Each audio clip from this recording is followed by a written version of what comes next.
At the New Jersey SBDC Network, our mission is simple: to help businesses grow and succeed. Our consulting, training, and information services make it easier for businesses to reach their potential. Whether you're currently in operation or just starting out, we have the right tools, resources, and expertise to help you succeed. Visit us online to get started on your path to success today.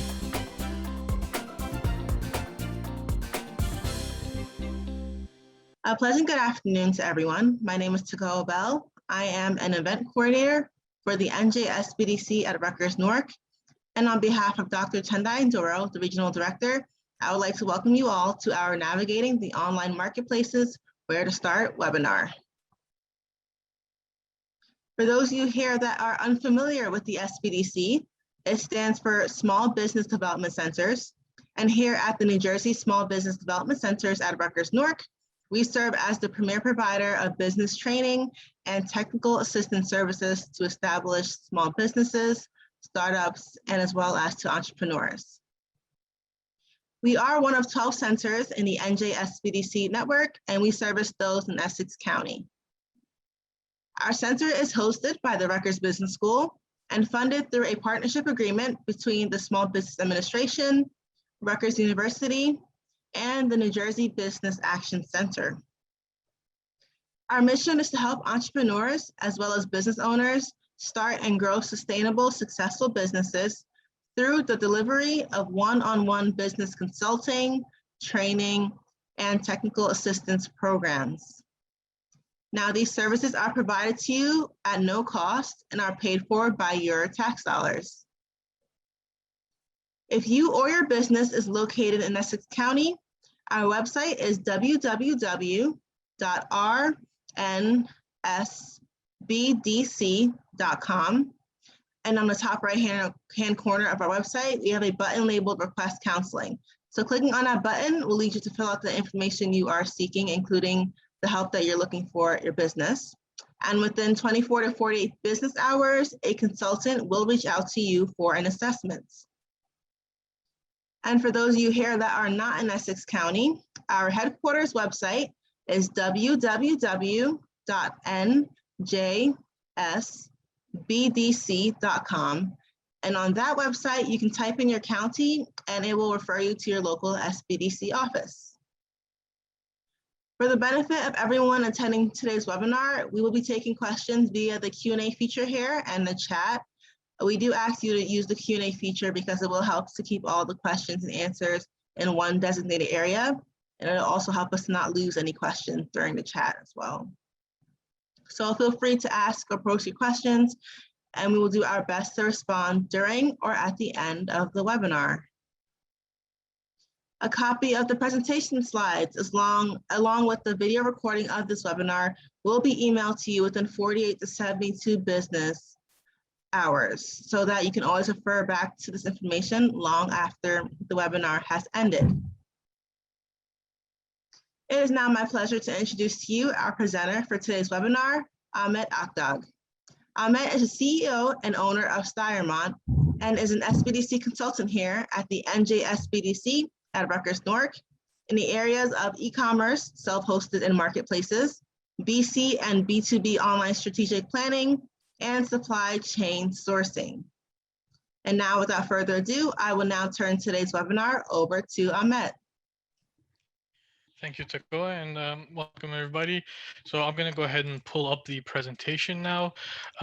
This is essentially going to be a one-on-one primer on the e-commerce ecosystem. So this is great for anybody who is pivoting into e-commerce from traditional business, or you have an e-commerce business already and you want to learn a bit more about what options you have, what growth plans you have, or someone who is entirely, getting business started and you want to start an e-commerce business. So to start with, e-commerce essentially means electronic commerce, which refers to any goods or services offered through the internet. This includes B2B and the B2C. There is also D2C, which is distributor to consumer. which refers, if you are a manufacturer, you are technically doing that. If you are a manufacturer selling directly to customers, but most businesses are B2B, B2C. I put some examples here of some companies that many of you are aware of. Note that when it comes to e-commerce, it isn't just about goods, merchandise. This can be services. This can be digital products. There are people who sell music online too. That's counts as e-commerce. But common requirements for an e-commerce business, especially if you are looking to sell merchandise, is you need high quality product content. This applies to every product because whether a good or service, you want the customers to know what you are offering them. When it comes to physical products, images are extremely important because they can't really feel the item. So the way you present the item, the way you describe the item, that is going to make a huge difference in whether the product gets added to the cart and whether that cart gets checked out. Um, GS1 UPC barcodes, this is more product heavy. And the reason for this is that a lot of marketplaces now are making this a mandatory requirement. And UPC barcodes are provided by the GS1 company. They're the sole provider. It's their proprietary. So you are required to go to obtain the barcodes from them and have barcodes for your products. For example, Amazon in the past it was optional. Now they do check and require that your products have some kind of UPC barcode, whether it's yours if you are manufacturing the product for yourself and selling that, or if you are selling someone else's product, you should have that barcode to enter. Consistent inventory is vital for the rankings, and we'll go over a bit more of these as we go through the slide. But rankings are a huge part of e-commerce. If it's your own website, it's a bit different, and we'll go over the platforms there as well. But generally speaking, having consistent inventory works into the way that the ranking algorithms work, so that's vital. Marketing and advertising budget. This is a case that depends on the type of product you're selling, the type of service you're selling, as well as your strategy. Now, while the general idea might be that the more you put in, the more returns you get, and while that is true in terms of proportion, um, the, generally speaking, you don't actually need to be dumping tons of money into marketing, because for marketing, the logic is efficiency, not the amount of money you're throwing at it. Now, converting that efficiency to more returns does require investment, but you can actually take it step by step. You don't need to throw in huge budgets. So calculating a budget for marketing and advertising is important because nowadays, especially, it's required to actually get your product to start showing up once your organic sales start to plateau. And then a company website is helpful if you are going down the route of selling on a marketplace or as a supplier, because it lets you showcase your products, it lets you showcase your brand. If you are going down the route of supplier, the retailers will want to see your website. If you're going down the route of a marketplace, customers may search your brand or your company, and having a website that they can actually visit, where you can additionally provide more information to them, is always a benefit. So even if you're not going to sell on that company website, having the company website is generally a good idea to have, just in terms of visibility online. Now we get into the types of platforms, and essentially um, uh, what it is that the platforms are self-hosted, marketplace, and supplier vendor.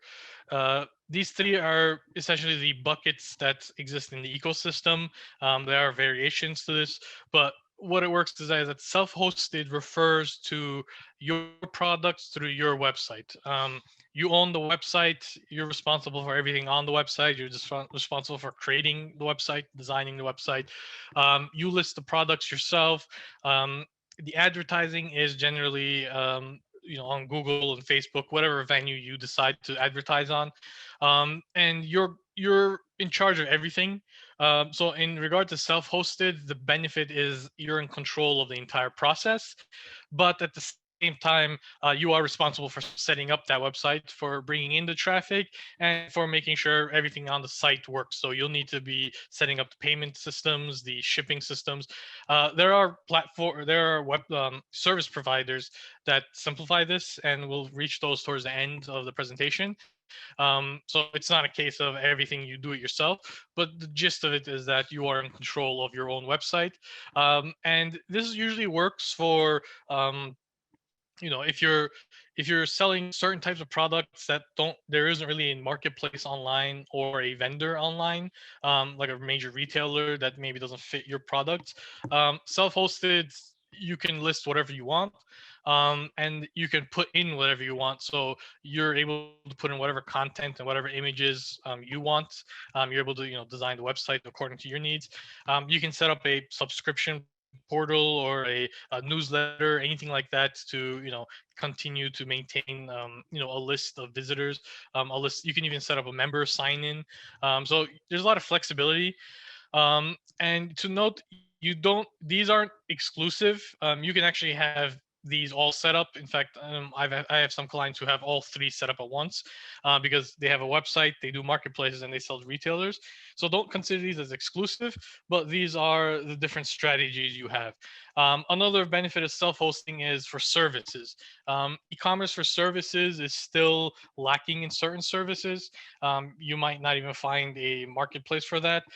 So for anyone providing any kind of services, generally speaking, they're probably going to be self-hosting, because um, they don't really have any options.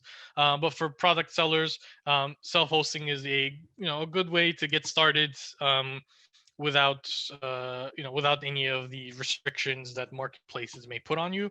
But the difficulty is making sales, because you are starting with zero traffic, and getting that traffic requires a good deal of advertising, SEO, marketing, outreach. So you have to put in a lot of work on that end. And then that's where we come to marketplaces. What marketplaces offer you is their traffic. So a marketplace has the traffic to their website already set up. They have a constant flow of customers visiting their website. Um, and what you are being given the opportunity for is to essentially list your product on their marketplace to sell to their customers. Um, Advantage here is pretty clear. You are not responsible for getting the traffic in. You are pretty much setting up shop to sell to a market that has customers. Um, the only challenge here is that when you sell your products on a marketplace, marketplaces have their own requirements for how you can set up. They have requirements for certain products. They have requirements for creating a account. They'll usually have a subscription fee of some kind, and they'll also take commission. For example, Amazon's standards, they call it a referral fee, but that's their commission per listing, is about 15% of the listing price. So if you sell an item for $100, they'll take $15. It changes a bit by category, but that's their average. So they take those kind of fees. They take a subscription fee that you charge monthly for you to have a professional account. But on the other hand, they give you a dashboard with all their tools, and they give you customers to sell to. And the only advertising you need to do on these sites, if your organic sales are lagging, or if you want to boost your growth, is to advertise on their site to their customers, where you are essentially competing with other sellers to push your product to their customers. But other than that, they have the website set up, they have the system set up. Your job is to put your products in there, and when an order comes in, to fulfill that order. So most of the times, e-commerce for getting started on the marketplace is a lot more straightforward, a lot less of a hassle, because you don't have to build a site, you don't have to deal with any of the setting up the SEO and advertising. You just put your product in, put the price in, and put the content, and then you get started from there, and try to sell your product and make sure that your rankings rise. And in that case, rankings are tied to getting good reviews, ensuring that you're shipping on time, and not having negative feedback. That's usually a benefit too. Now, supplier vendor. Supplier vendor is where you sell your products as a supplier to the marketplace or the retailer. Where this differs is that technically this is B2B because you're actually selling to the retailer or the marketplace. They're your final customer. And then the product itself actually goes to a consumer, but you're doing business with that retailer or that marketplace. Examples of this is essentially there's something called Amazon Vendor Central. Home Depot, for example, is supplier basis because Home Depot is in a marketplace. When you become when you set up to sell on Home Depot, you become a supplier to Home Depot, and you technically sell the products to them. But they use a drop ship model. So how it works is it's kind of like consignment, where you list the product, you give them the product information, you become a supplier, you give them the product information, you get on their website, your product shows on their website, and then whenever a customer orders, you ship to that customer, but Home Depot pays you for that purchase order as the customer's order. So while you are still drop shipping it to the individual customers, similar to marketplaces where you would be individually shipping the items to those individuals, you're actually doing business with the retailer. And the benefit here is usually there are different terms, different negotiations, and different growth potentials. Because when you're doing B2B with the retailer, it's in their best interest to help their partners grow with them, because if you're able to sell more of your products, they make a profit too. So they want to increase that. And another thing is that because it's through the retailer to the retailer's customer, even if you provide bad service, it technically reflects on that retailer because the feedback will be provided to the retailer, like Home Depot. So customers might come if you're a Home Depot supplier and you mess up, customers will complain to Home Depot. So it's in their best interest to help the business grow. But the downside is becoming a supplier is a bit more of a hassle. There are a lot of extra steps. There are requirements. Every marketplace or retailer has their own requirements to get started. Some of them will have a pretty simple supplier application. Others might even be just exclusively invite only, which in the case of Amazon is Amazon Vendor Central is invite only. There is no application. There is no way for you to apply to become a vendor. They have to pick you and invite you to become a vendor. And I'll go over a bit of how there are some alternatives that exist, but that's pretty much how the supplier one works. It's kind of a traditional focus, but it's e-commerce because you are selling on their website to their customers. So these are the three platforms, and we'll go over a bit of more detail as we go forward. So we're going to be hopping in with 1 second. There we go. We're going to be hopping in with Amazon. Amazon, biggest online e-commerce site, a lot significant customer traffic. In fact, you can pretty much call them the gatekeeper of e-commerce because customers will always visit Amazon at some point. It's rare to have a customer who's shopping online who doesn't also check Amazon just to see if they can get a better deal. So Amazon offers B2C and B2B on their marketplace section, where essentially it's just a case of the different type of sellers that can purchase your product, but it's not a really marked difference. B2C and B2B, you can have both of them. It doesn't really change how the system works. It's all off their Seller Central platform, and their Seller Central platform is their marketplace system. So applying is relatively straightforward. You fill out the information they request. You can either create an individual or professional account, though if you are setting up as a business, you are restricted to only a professional account. The fees include account fees, which are the monthly subscription fee, and then referral fees, which are the commission. Now, Amazon's applications used to be easier in the past. They have additional verification stuff now, where they want you to meet with a live Amazon associate via video and video conference where they verify your identity. This is done because of a lot of the issues they have with counterfeit sellers and scam sellers. So there is a bit more extra steps in the process, but like I said, the application and getting onboarded is still straightforward. There isn't any extreme stuff they ask for. It is a bit more difficult relative to how it used to be, but it's still easy to get set up with an account. Now, Amazon Seller Central also offers something called Fulfillment by Amazon.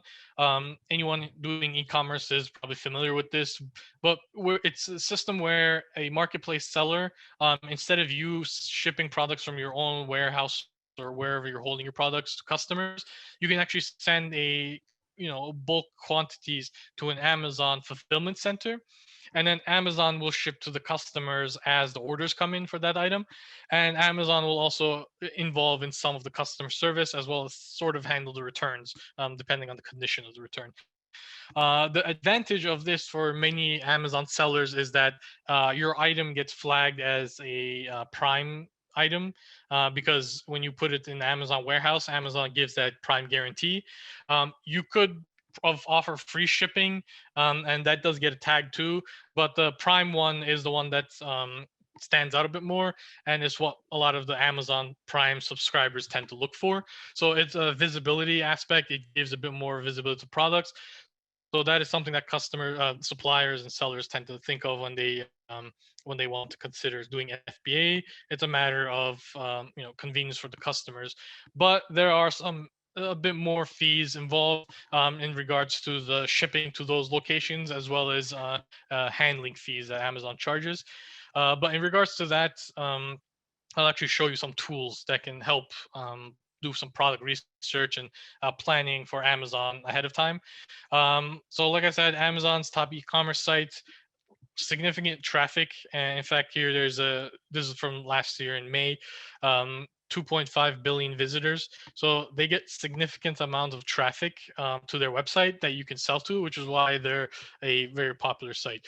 Now, they also have something called Vendor Central, which I said is a supplier one. So we'll touch upon all three of those. Seller Central, this is pretty much what it looks like. It can change a bit in appearance, but generally speaking, this is what their dashboard is. And this is where they give you all the tools you need to sell and all the information you need. So you can see here, it has orders, it has inventory, pricing, advertising. Amazon, like I said, when it's a marketplace, you get all the tools. Your job is to list the products and ship the products as the orders come in. Now, there's a seller cost calculator that Amazon provides. This one will pretty much just give an idea of your profit margin with the commission for the category it's selling in. And then there's a beginner's guide, which will provide instructions on selling on Amazon. These are both Amazon links, so they'll provide the latest information, which is what I highly recommend that if you are planning to pivot into Amazon or start there, if you aren't already selling on there. Like I mentioned early in the beginning of the presentation, Amazon now requires authentic GS1 UPC barcodes. There are exemptions for certain types of products that can't have barcodes. Usually, it's just like a custom item. So in those cases, you would have to contact their support team and request an exemption. But generally speaking, most categories, they will expect you to have a valid UPC barcode.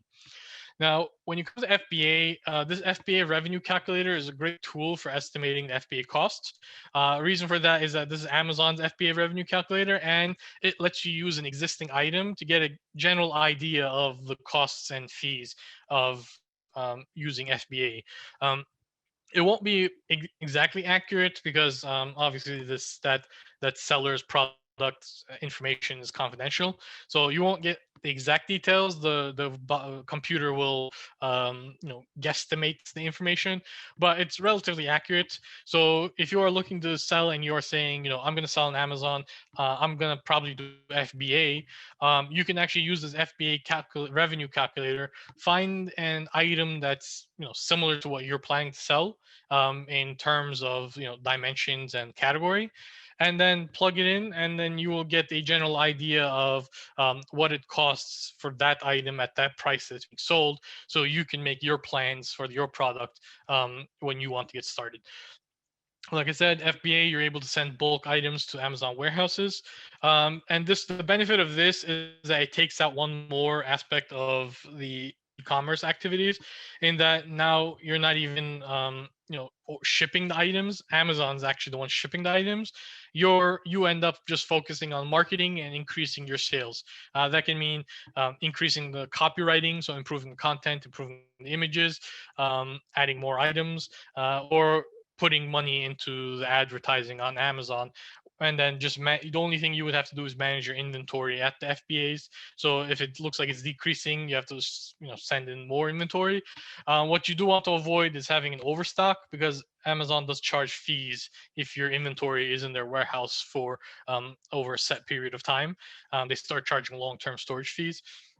So you usually want to avoid that. But generally speaking, if you start using FBA, you simplify the activities even more and allow yourself to focus on growth and marketing.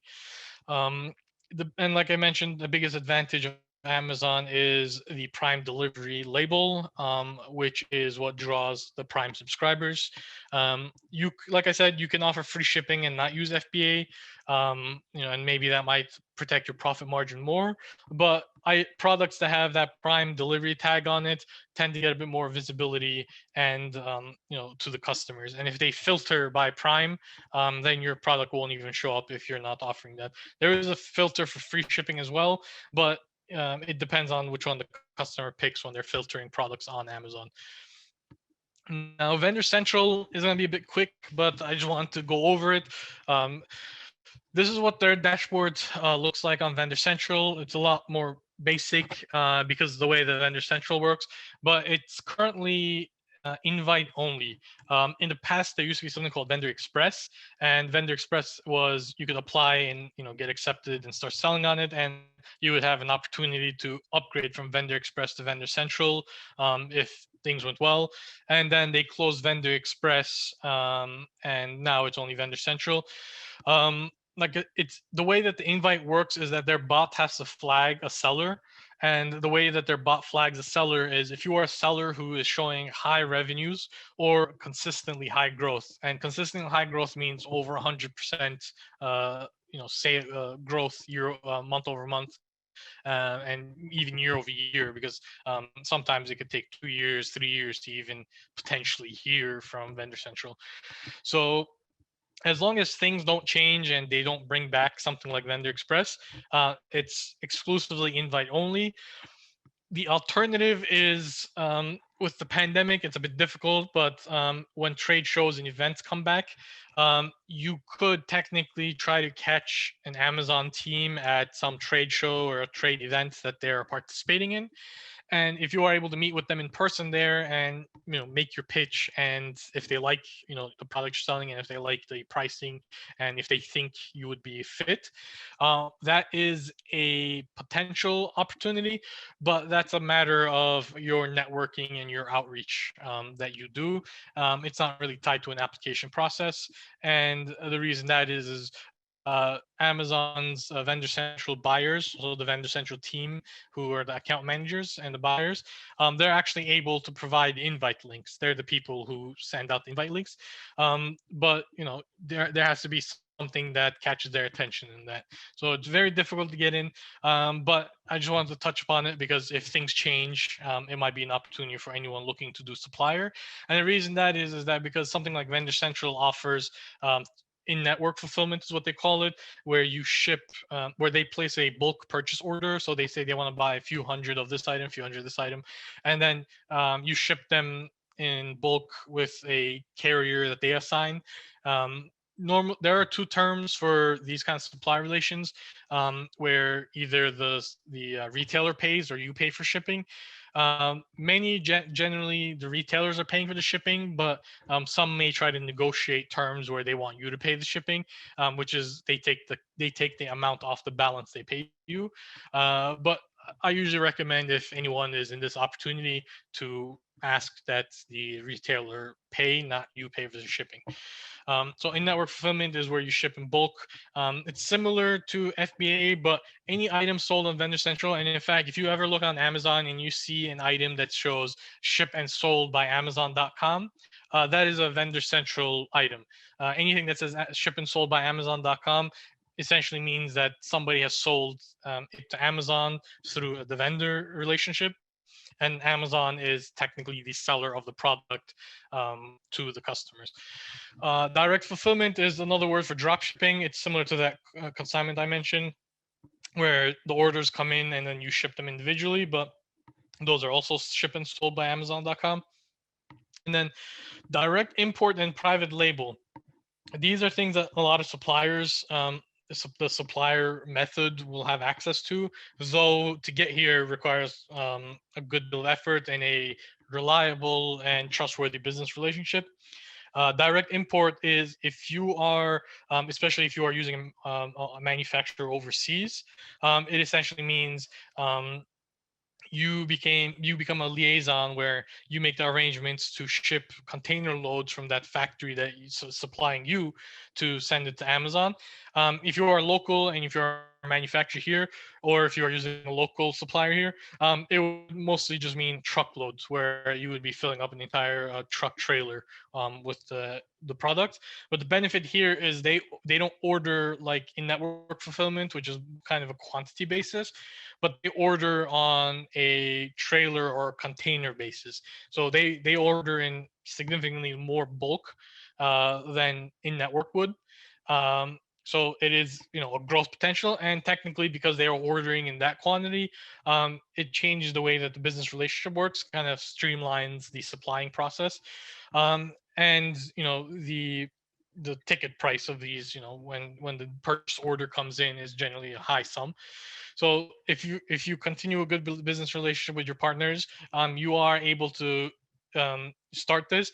The problem is that because direct import requires a lot more, you know, trust, because there is a process to get there, and it requires the company to have the necessary resources and staff and technology.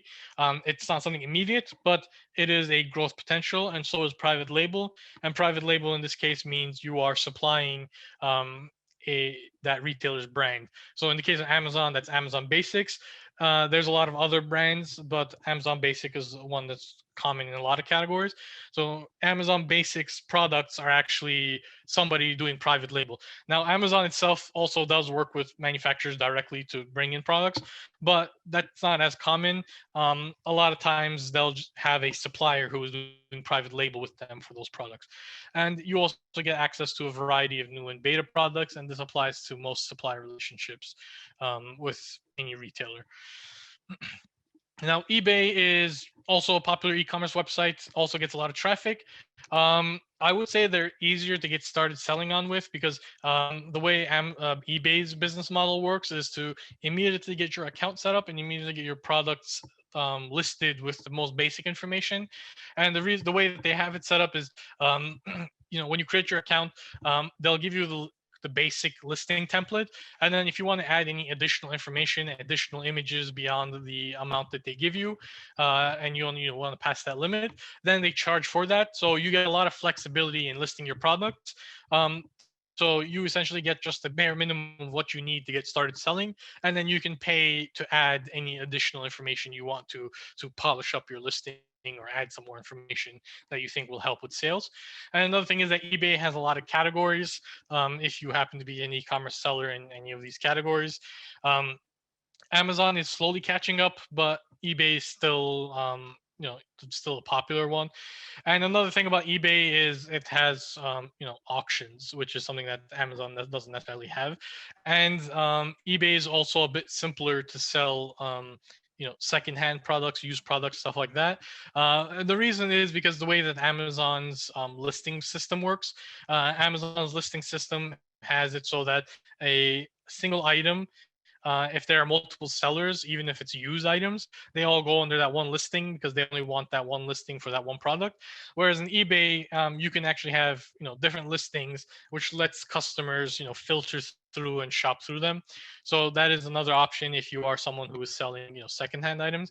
Not to say that you can't sell on Amazon, but eBay makes the process a bit simpler than Amazon would when you want to sell those kind of products. So eBay is a good choice.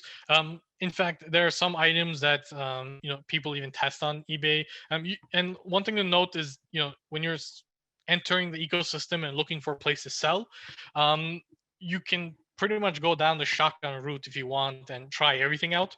Um, you know, as long as you don't overextend your ability to manage the accounts effectively, there is no issues. Then you're not forced to pick one of these marketplaces to start with. So a lot of people do tend to do Amazon and eBay and then invest in whichever one they're seeing a lot of traction with. And eBay, for example, also has some information and resources. The presentation will have a link to their selling fees because, like Amazon, eBay does have category-based fees they charge.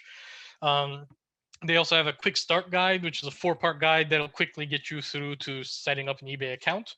And another thing that eBay provides is seller protections in case you have an issue and to find a resolution.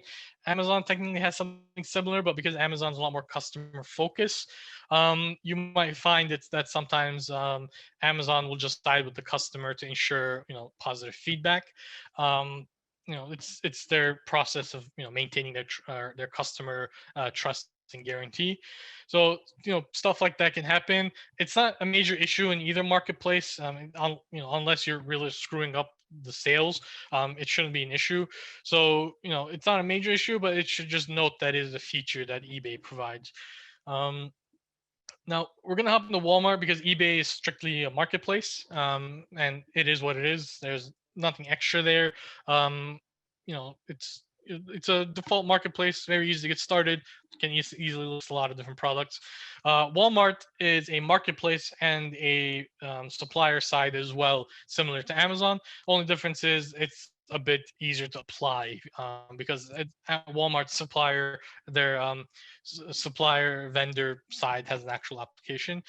So Walmart has made a lot of strides in e-commerce. They're essentially trying to become competition with Amazon. So a lot of things you'll see with them is trying to match with what features Amazon provides. In fact, Walmart has begun rolling out a similar system to FBA, though it's still in the early status of it. So Walmart still doesn't have any monthly fees.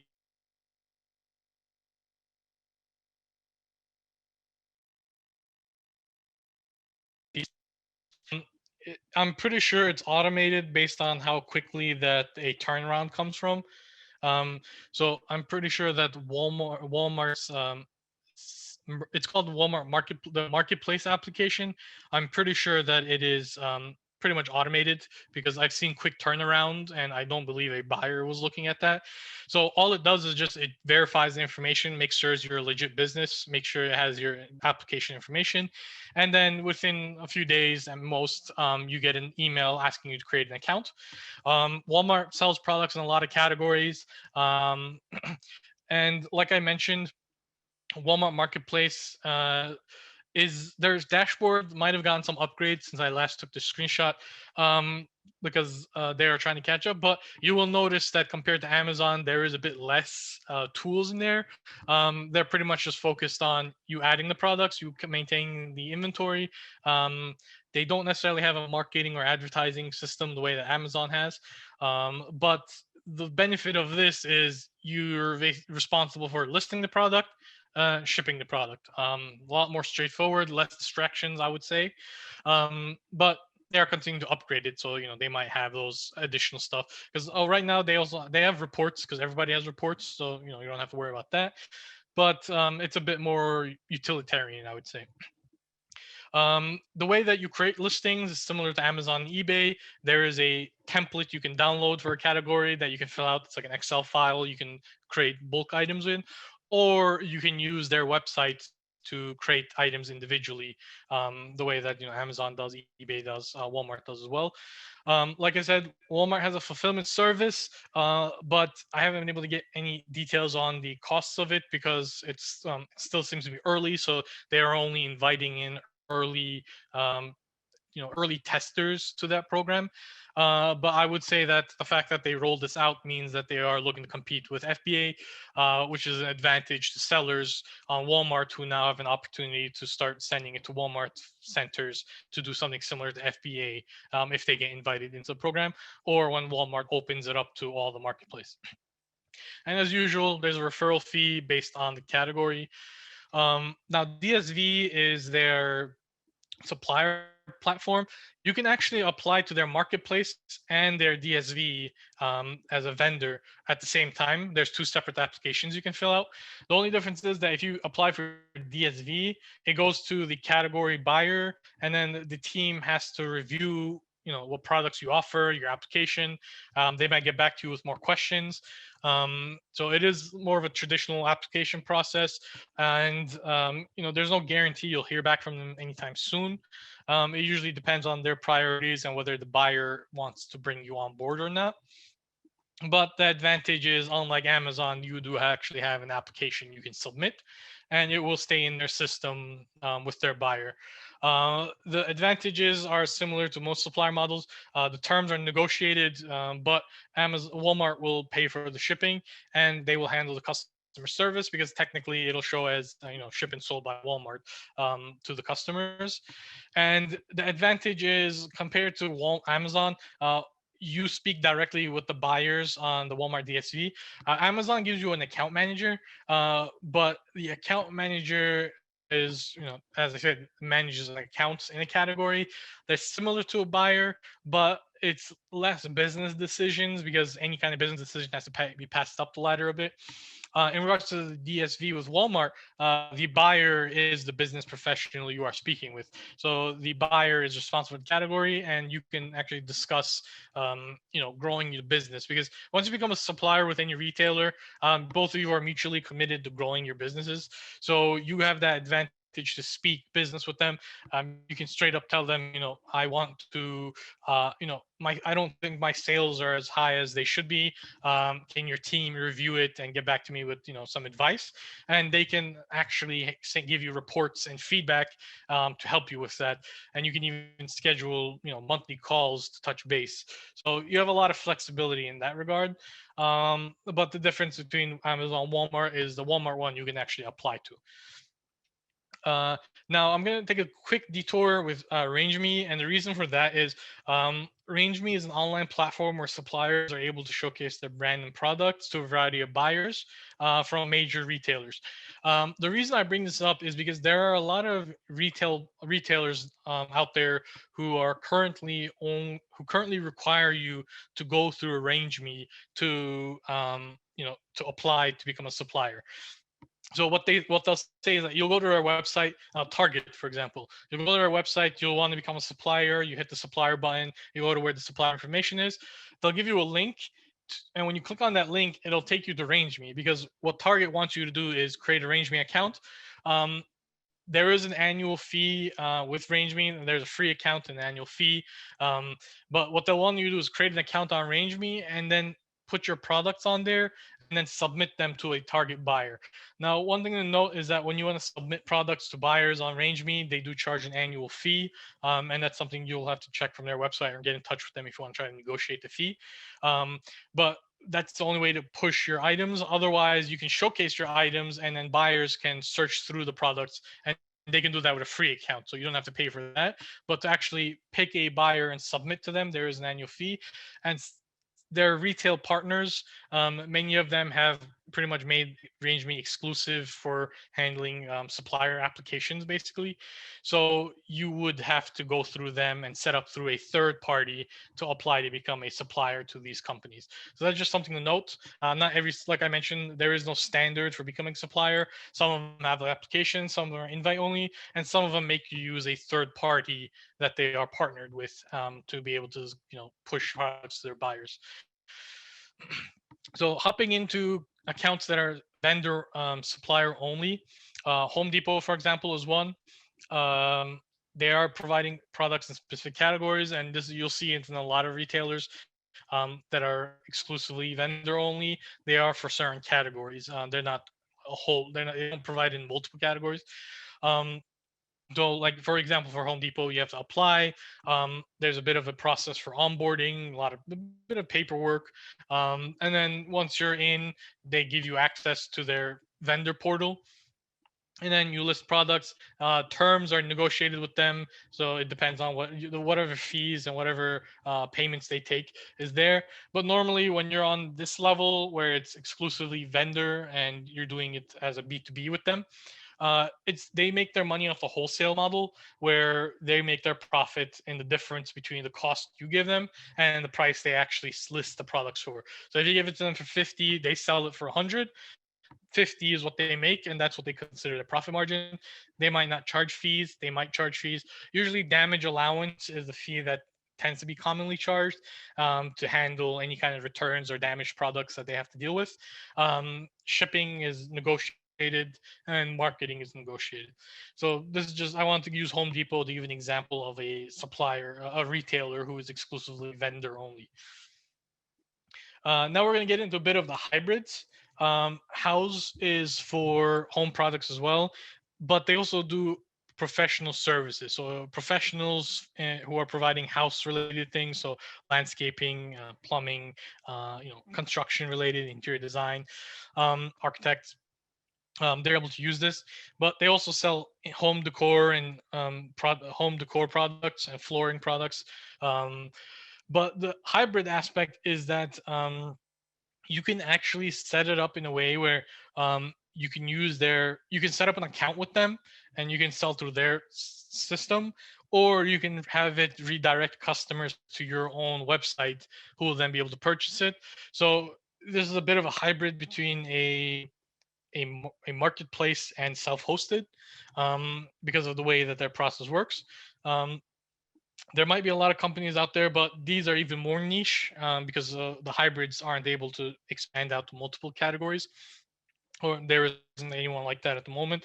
So I generally recommend searching around for the type of products you're selling and seeing what kind of companies you can find that are either marketplaces, either retailers, or even hybrids like this, and see how you can work that into your strategy. Now, Etsy is a marketplace, but the reason I wanted to bring up Etsy is because they're known for custom products, gift products, antique products. Um, their brand and their customers are in that category. So they're unique because they're kind of the most prominent one. Amazon has a handmade department. It does do business, but it hasn't caught up to Etsy levels of traffic. So Etsy still remains the large one, and Etsy's pricing is a bit different as well. They have fees that work in different ways depending on whether you become a subscriber or you use a regular account, as well as the products you're listing. For example, what they do is when you list a product, and let's say you list 10 products, you have that one product, you have 10 quantities of it. Each time it sells, they'll take like a 20 cents fee for relisting. And then they might have some other fees depending on the category. And you can add fees to, if it's like a custom item, you can actually put charges in if you want to provide certain levels of customization. So if you are in the business of making custom products, handmade products, or you are selling anything like that, I would recommend taking a look at Etsy. If you are bringing anything actually like gourmet, unique products that are not mass production stuff. For example, you are bringing in certain like organic types of coffee, or exclusive types of olive oil, or anything like that that's a bit unique. Etsy also works too. eBay works, but Etsy also lets you put those kind of products in, and their customers are will shop for those kind of products as well. So don't just think of it as handmade or custom. Any kind of unique product that don't really make sense on other sites, you might be able to actually list them on Etsy and get started selling there. So it's it is an option for those kind of products that might not fit into the other traditional e-commerce sites or with other retailers. Now, Wayfair is another hybrid. In this case, they're a marketplace and vendor hybrid. The reason that is because when you set up on Wayfair, it's kind of like setting up as a vendor, and they actually do use a wholesale model. So they don't charge a commission. They charge it as you give them the price, you give them a cost, and then they'll list the product with the price.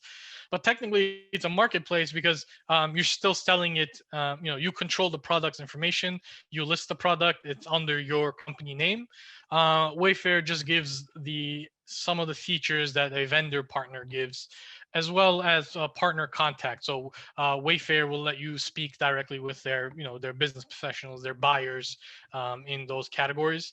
But it's a home goods and furniture category type of website. Any products in other categories, obviously, you won't be able to list here.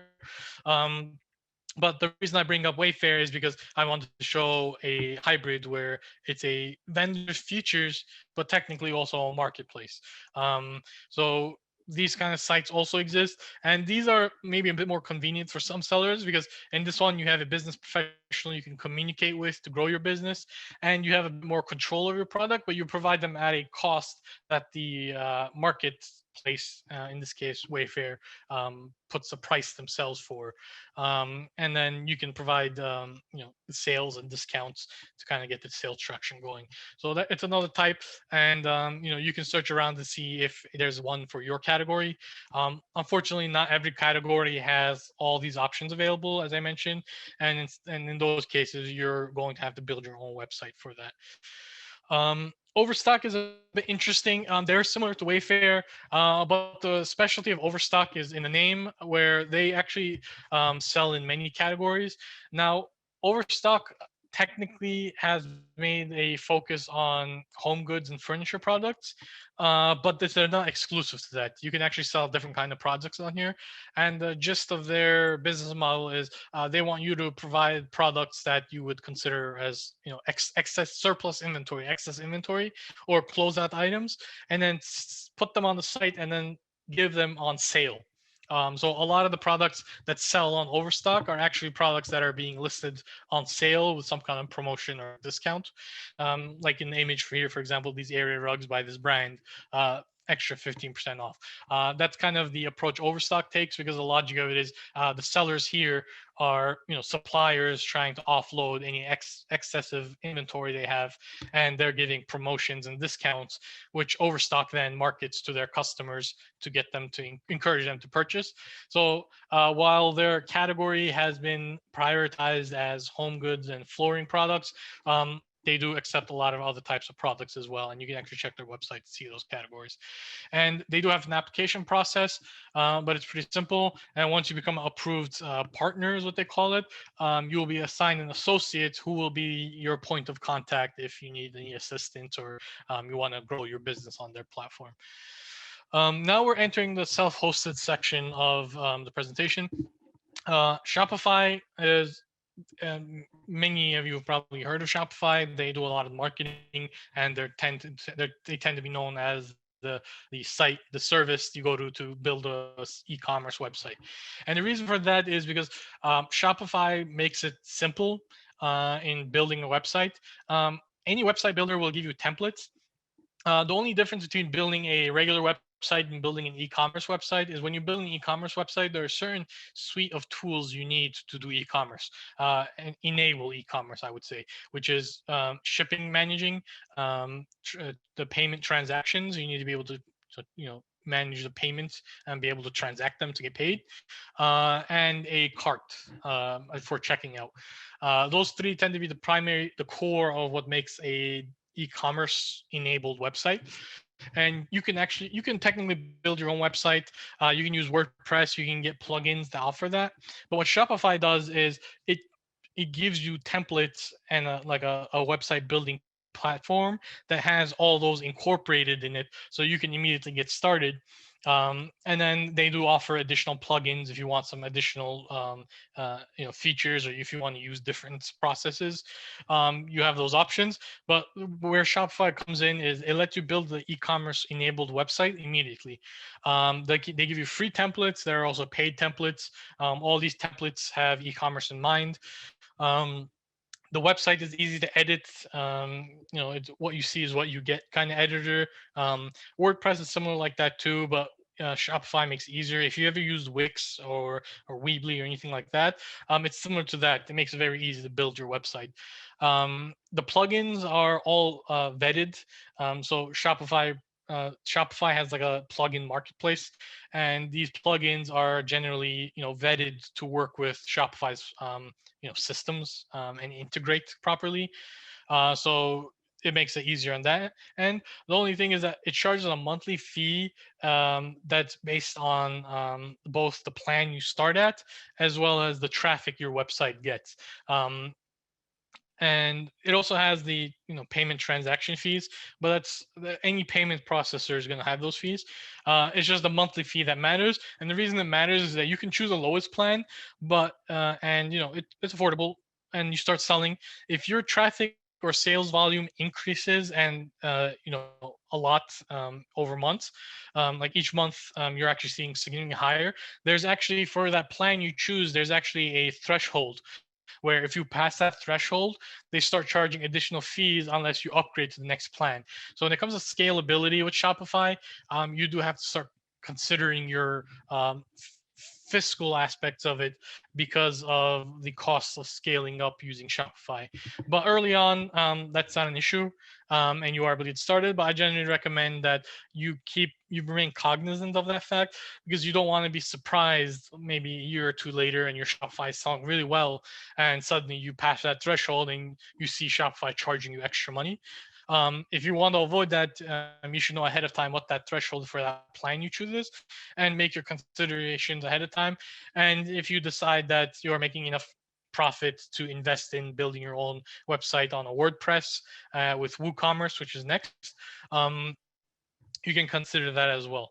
And where that comes in is WooCommerce is not like Shopify. WooCommerce is a suite of e-commerce services provided by WooCommerce, which is integrated into a website builder.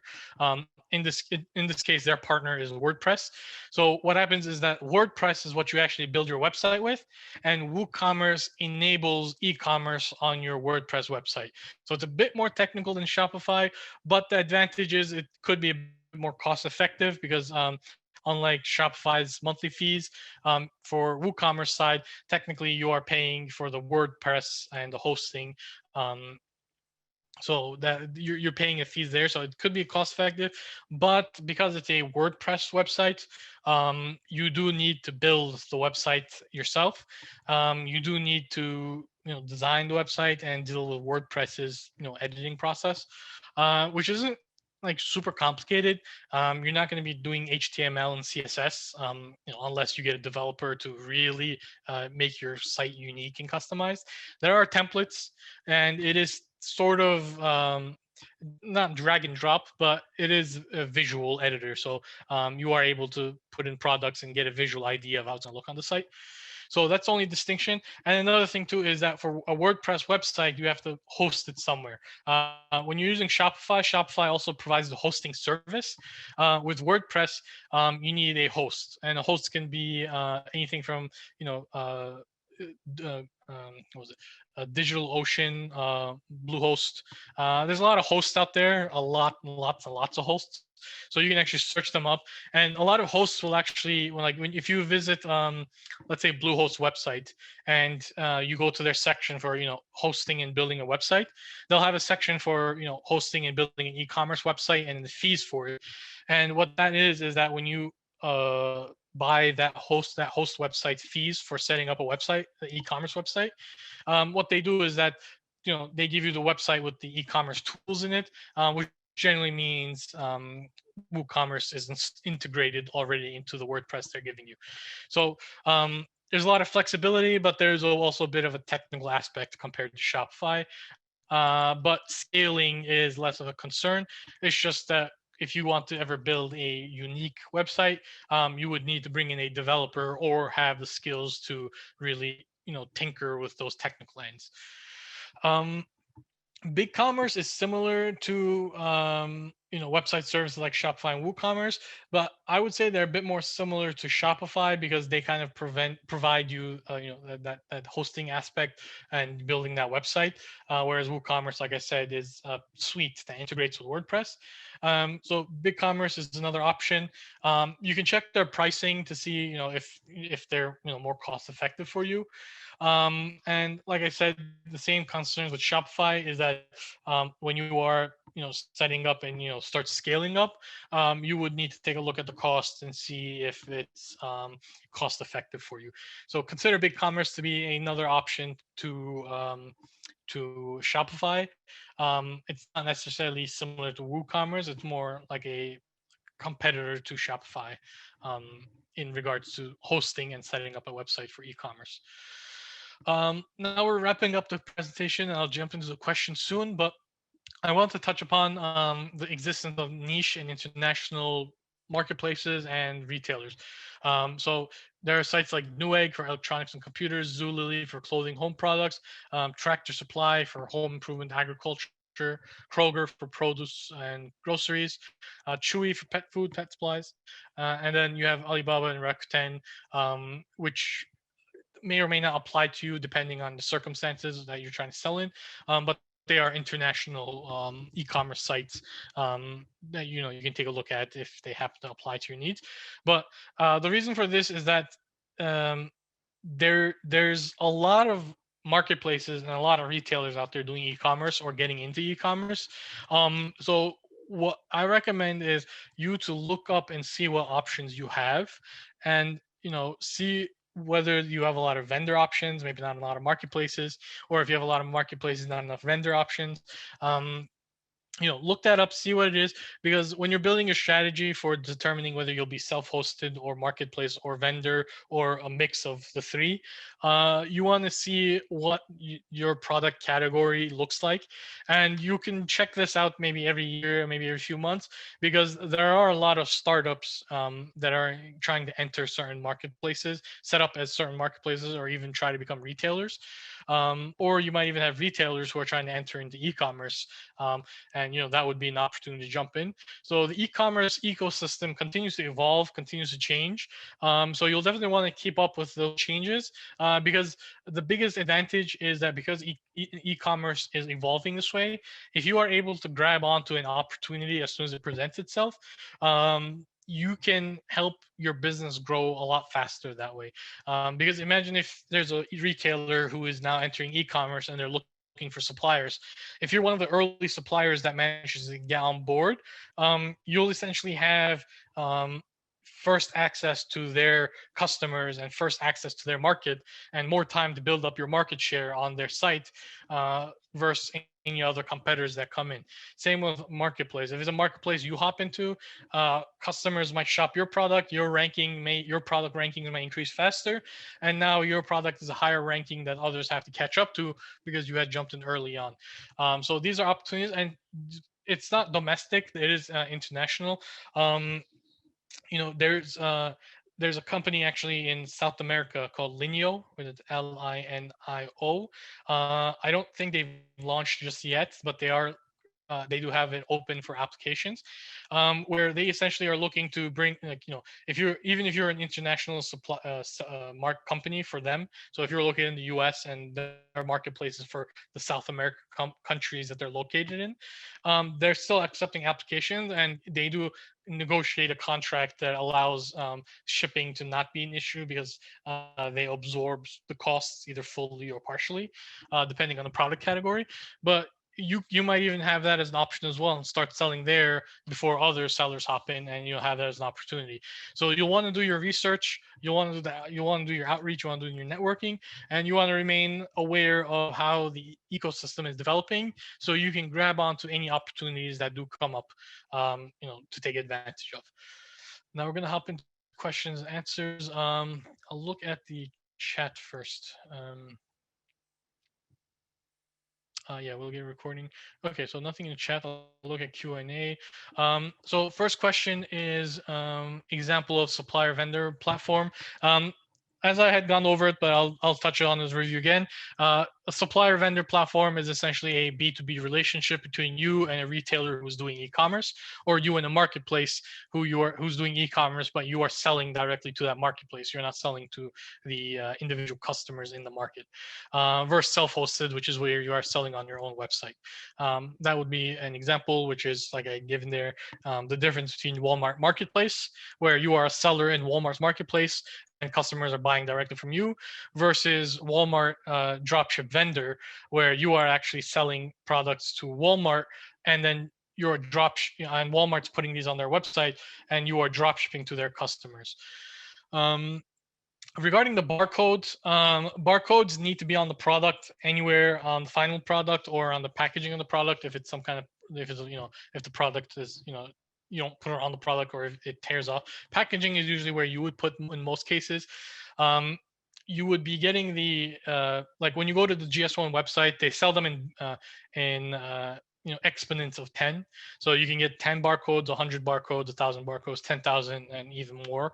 And they have fees. So GS1 charges a fee for getting the barcode, and then they charge a fee for annual maintenance, is what they call it, where you pretty much pay them an annual fee to maintain your prefix, because you're technically buying a prefix.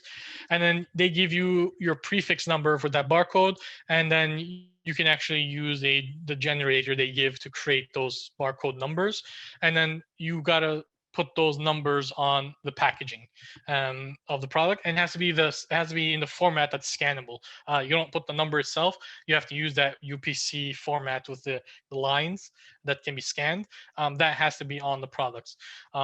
When it comes to Amazon, technically, since you're selling directly to the customer, Amazon isn't physically checking the products, though if you do FBA, they will be scanning the barcodes.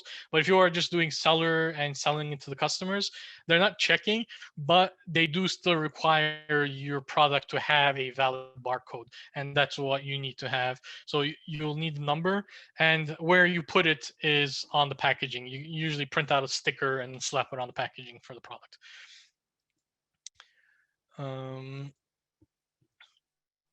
So for your website issue, for any of the questions regarding, I wonder if I can do both at the same time. Okay.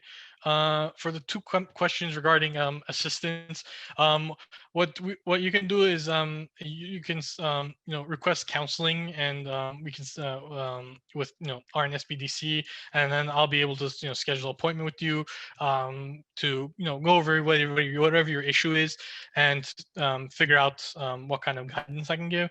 So for the two questions here that are about needing help to finish, or needing help with your product, you'll actually be able to set up counseling with me, and then I'll be able to provide specific assistance depending on whatever the issue is. So I'll knock those questions out. Does Walmart require insurance from vendors? If you are going to become a vendor or supplier relationship, answer is yes. If you're in the marketplace, not really, but I would recommend having insurance either way. With the way that the ecosystem has been developing, I think insurance is going to become mandatory for marketplace sellers as well. So right now it's a vendor thing. So if you're becoming a supplier, you absolutely require insurance. In fact, even Wayfair, for example, while I said they are hybrid, because they do have that vendor relationship, they do require you to have insurance for your company, the liability insurance and for the insurance for the products. If you are becoming a marketplace, not necessarily, but it might be best practice to have it, and there's no guarantee that it might not become a requirement in the future. But if you are going to become a vendor, then absolutely you do need to have insurance, and they will ask for that insurance during the onboarding or the application process. For searching for new retailers and marketplaces, unfortunately, I would say the most effective one is just Googling. I have looked up, tried to find decent databases myself to see if I can include any links to help, during these webinars to share. But unfortunately, I haven't found any reliable resource for finding decent, e-commerce marketplaces. There doesn't seem to be a database where you can filter by category and type of retailer or type of marketplace. It all comes down to essentially Googling the category and, doing, let's say, fertilizer e-commerce marketplace, and then you would have to check to see those companies and see if they're, there's going to be a lot of, unfortunately, with e-commerce, because of the fact that there's no specific standards per se, and it's still, developing and evolving. There are a lot of shady websites out there, and some of them are just drop shipping websites where they're not even selling their own products; they're selling other people's products. And while dropshipping is technically legitimate, there are companies that do it counterfeit. So the research, unfortunately, is pretty much Google, and then doing due process with whatever options come up. Flat out, I would recommend if you find a. I know, for example, there are some marketplaces for certain ethnic communities. I know of a marketplace that some company created for Turkish suppliers, I believe, and you know they're a niche technically, so you might not immediately find them, for example, unless you were specifically searching for that. But because they're not a prominent name, so when someone looks at it, they might not be 100% sure it's a legit marketplace or not. And in those cases, what I usually recommend is just reaching out to that marketplace. They should have some kind of contact information, um, ideally a phone number and an email and an address, that you can search it up, and if they have their legal business name somewhere, that's nice to see. But you can get in touch with them and get an idea of how legit they might be, and before you commit any kind of subscription to that. So that's something. So there's going to be a lot of due process, unfortunately, for the more niche categories that might not have a established e-commerce marketplace. Hopefully over time that won't be an issue, but at the moment it's either that or you build your own website and invest your efforts into your own website. Um, so for a beginner, it depends on your product, but I would honestly say for beginning, eBay and Amazon are still decent beginnings. Um, if you don't want to if you're not concerned about having FBA and you're fine with shipping from your own location, or you have a storage place you can ship from, technically you could, instead of doing Amazon, you can apply to Walmart marketplace instead. Like I said, there's no exclusive marketplace to start from, but because Walmart hasn't charged for a subscription fee, they only charge referral fees. It's a cheaper beginning. Same with eBay. It'll let you test your product out, get a hand for e-commerce, and then from there you can decide to expand into more. For Range Me, I honestly don't recommend it unless you are a currently existing business who is supplier of products, and either you've been doing it for a while with that company, or you have experience, you have past experience yourself in that field. And the reason is that because RangeMe is primarily for vendor relationships, the retailers, buyers will be looking for a company that they consider reliable enough and capable enough for them to consider doing business with. So if you are a beginner, it would be potentially intimidating, potentially not even have the capabilities, and you don't want to miss your shot with buyers. Unfortunately, a thing about the e-commerce too is that because buyers have to deal with a lot of applications, if you make a bad impression when you are potentially have that opportunity to get onboarded, you could lose that venue of business for a while, because there isn't a major chance that they'll reconsider. You can assume you only have one shot. So you always want to put your best foot forward. So when it comes to Range Me as a beginner, unless you have a really strong, really strong background, either personally having been in the industry and you started a business and you're going to hop in, but you know a lot about the industry and the products you're supplying, or if your business has been doing this traditionally for a while and now you're looking to get into e-commerce and you can show you've been doing this business for a few years traditionally, and now you believe it's time to pivot. In that case, I would recommend RangeMe.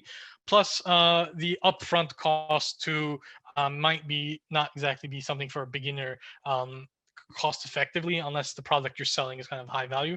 Because I don't remember if they've updated the pricing or not, but last time I checked, which is about a year ago, the annual fee was about 1,500. Um, I don't know if that's increased or decreased or if they have deals. You would have to check, but they do have a bit of an upfront as well investment. And compared to getting set up on eBay and Walmart and even Amazon, 1,500 is significantly higher upfront cost than whatever you could invest into starting on eBay and Walmart, for example. So it depends on your business circumstances. For a beginner, I recommend a major marketplace. So eBay, Walmart, Amazon. Start there, get a feel of it, build some track record with your work there, and then you can hop into RangeMe, for example, to increase the business. Alternatively, you could also just build your own website and make sales from there. Well, that is also an option for beginners. Looks like all questions have been answered. I don't see anything in chat.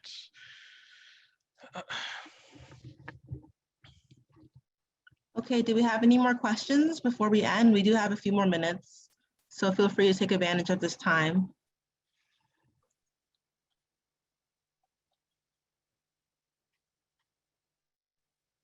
Okay, so if we don't have any more questions, I want to thank you, Ahmet, for that informative presentation and for your time today. So Luisa, I'm gonna share some options in a little bit of how you can make that appointment. And that one-on-one appointment is for our Essex County attendees, and we only service those, okay?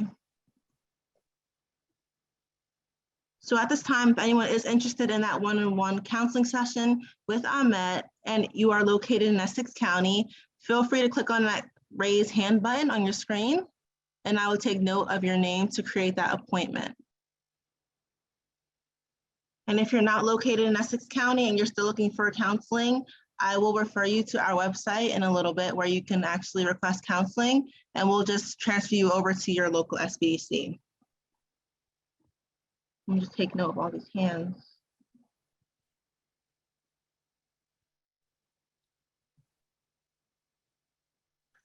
Okay, great. Thank you all. And also, I just want to stress that our one-on-one consultations are at no cost.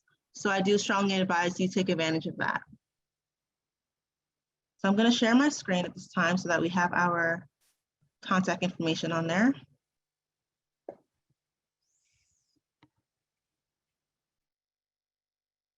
So on the screen, you should see our email address. If you have any more questions after viewing the webinar, you can feel free to send us any questions there, and we'll get you in contact with Ahmet if you're from Essex County.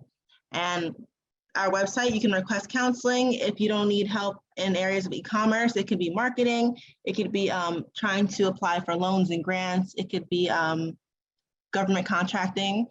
Just feel free to go to our website, www.rnsbdc,